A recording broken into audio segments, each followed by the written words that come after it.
Hello, my name's Ace Taylor, and welcome to my second Azur Lane guide. So this guide is going to be about the dorm. So when you first start out, your dorm is going to look a lot like this one. Well, exactly like this one, because this is the default dorm. It's pretty grungy, it's small. I could probably piss on this floor and make it cleaner, but there's a lot to learn about the dorm, so let's get started. So in this video, I'm going to be covering the two mainly used practical uses for the dorm. The first being gaining XP for your ships, and the second being gaining mood for your ships. Before we talk about the XP gaining and the mood, I'm just going to go over some basics of the dorm. I'm just going to assume that you're just 100% brand new. So first off, your dorm is going to start off really small like this. So what you can do is you can click this sign and press confirm, or confer in this case, and increase the size of your dorm. So this will cost you 100 dorm tokens, 500 dorm tokens, and finally 1,000 dorm tokens. That'll increase the space as well as increase the amount of furniture that you can that will contribute towards your comfort level, which is top right here. In my case, this one's at 0 because it's a new account. And then you have your dorm slots. So you start off with 2 by default, and you can buy more. They cost 300 gems, 500 gems, 800 gems, and finally 1,200 gems for a total of 2,800 gems for all 6 slots. But one quick note, when your ships are in your dorm, they have a chance to get a little like speech bubble thing above their head that'll have a dorm token or a heart in it. So when you click the heart, that ship will gain a little bit of affection. And if you click the dorm token, then you'll gain anywhere from 1 to 3 dorm tokens for free. So when you're gaining XP for your ships in your dorm, the first thing that's actually required is to have food in your dorm, or supplies. So you can click here at the bottom left to bring up this page.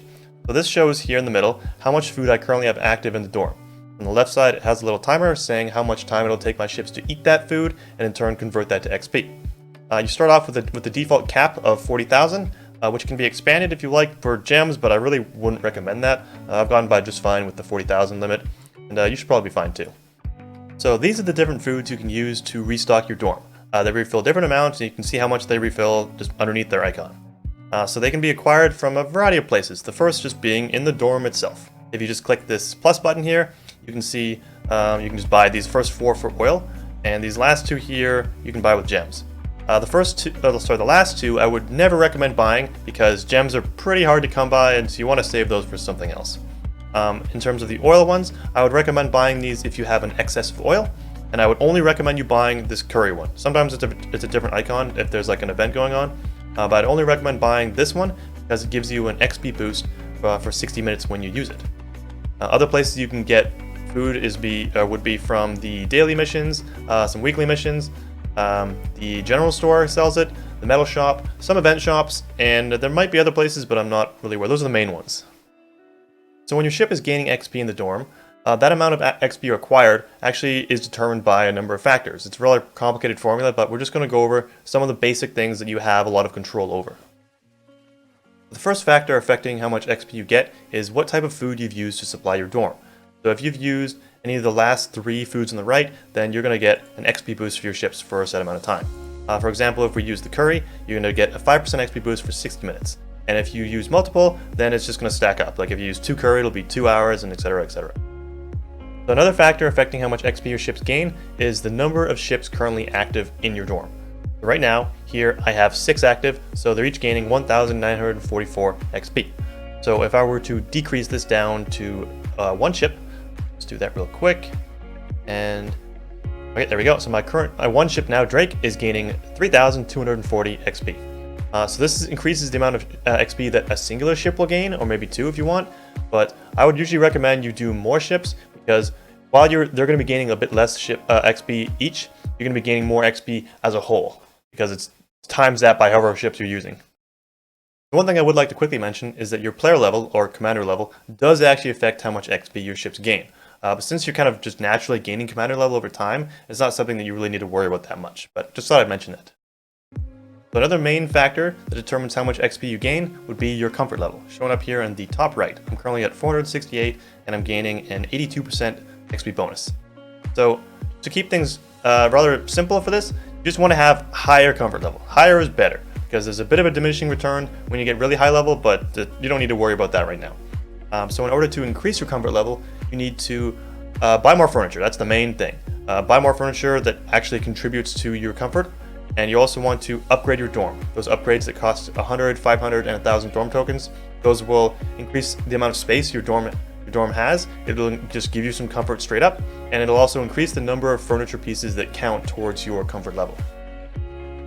So one tip, if you're trying to maximize your dorm tokens and get the most comfort out of them as possible, is when you're buying from the shop, say you go to a new theme just released, right? You're going to buy, you click quick buy, it's going to show you how much comfort you will gain by buying the set right up here. So what you can actually do in order to maximize this is oftentimes furniture will not actually give you any comfort bonus. It's just a very specific one. So what you can do is go through each one. This is a bit of a bad example because this account's new and everything's going to give me comfort, but oftentimes these will say like 0. So you want to look for the ones that will actually give you a plus in comfort and just buy that specifically.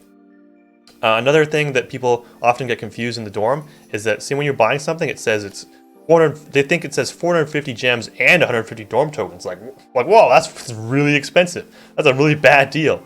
So what this actually means is you can pay with either 450 gems or 150 dorm tokens, not both. That'd be awful.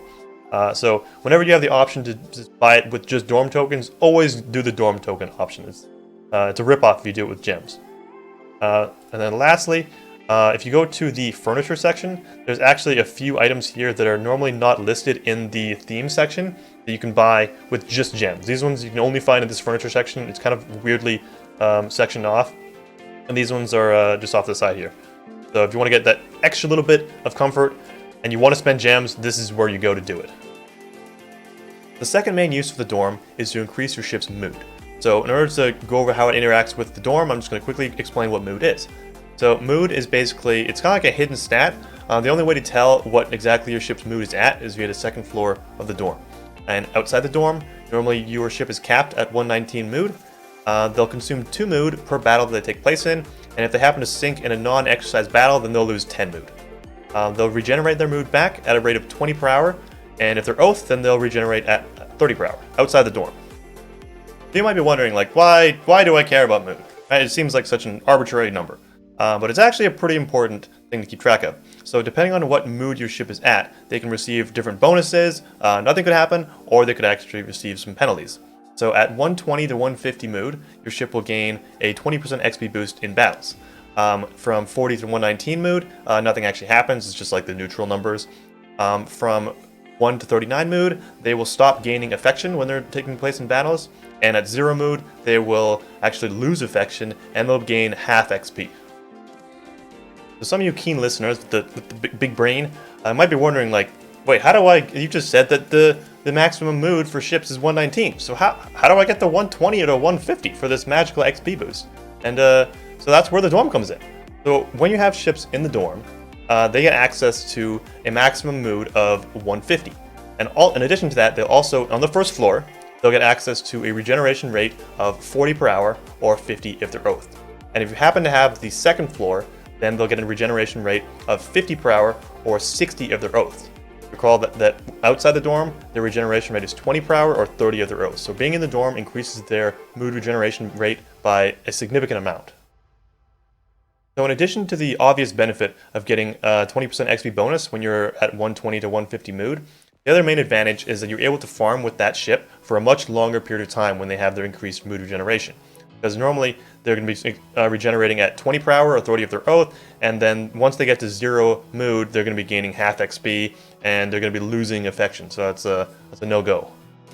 So before I go into my recommendations on how to maximize the usage of your dorm, I'm going to actually explain how the second floor of the dorm works and the differences between the first floor, because I often get asked what the differences are. So the second floor of the dorm is purchasable for 500 gems once you fully upgrade your first floor dorm. So that's getting the 3 expansions, the ones that cost 100, 500, and 1,000 dorm tokens. It's only after that you can buy the second floor. The number of slots you have, dorm slots you have in the first floor, doesn't affect your ability to buy the second floor, but it does affect how many slots you're going to have in the second floor. It's going to be the same. If you have if you have 3, it's going to be 3 in the second floor, etc., 4, 5, 6. So the main advantages of the first floor has over the second floor is that in the first floor you can gain XP on ships via eating the food. Second floor doesn't have that. First floor you can also get affection with ships and the free dorm tokens with that little like speech bubble thing above their head. And the second floor, the main advantages are you can check the exact mood of your ships, and second floor also has the faster mood regeneration at 50 for non-oath and 60 for oath. So that's the main differences between the two. So now this brings us to the question of, how exactly do I maximize my dorm? So this question is going to actually have two answers. First is for the filthy casual, the normie per se, and the second answer is going to be for the sweaty weeb. You know, those dirty guys like Ryoya or Maple, those guys. So first off, I'm going to answer this question for the sweaty weeb, right? The sweaty weeb. This guy, he plays a lot. You know, he's on every day. He's going to be doing his dailies every day. He's going to be doing the event. He's grinding points. He's probably got a really oil-efficient fleet going, and his ships are just exhausted, right? He is grinding them right down to 0 mood. So the sweaty weeb is going to be really able to take advantage of the increased regeneration of the second floor. He's going to be able to also put some low-level ships, say, in the first floor to level them up, and while at the same time using ships he's grinding with on the second floor. So for this reason, I would recommend that the Sweaty Weeb gets the second floor of the dorm, as well as probably get all 6 slots. It's up to him, but I would recommend 6. That brings us to the Filthy Casual. So the Filthy Casual, you know, he might log in every day if he feels like it. He might do his dailies. He's probably not going to grind the events. His fleets are probably the least efficient you've ever seen. They're probably 3-3, probably all SSR, costs like 75 oil per battle. But he doesn't care. He's got oil for days. So for that guy, for the Filthy Casual, I would recommend that he does not get the second floor, because he's probably not going to be playing enough to take advantage of the increased mood regeneration, and he just doesn't need it.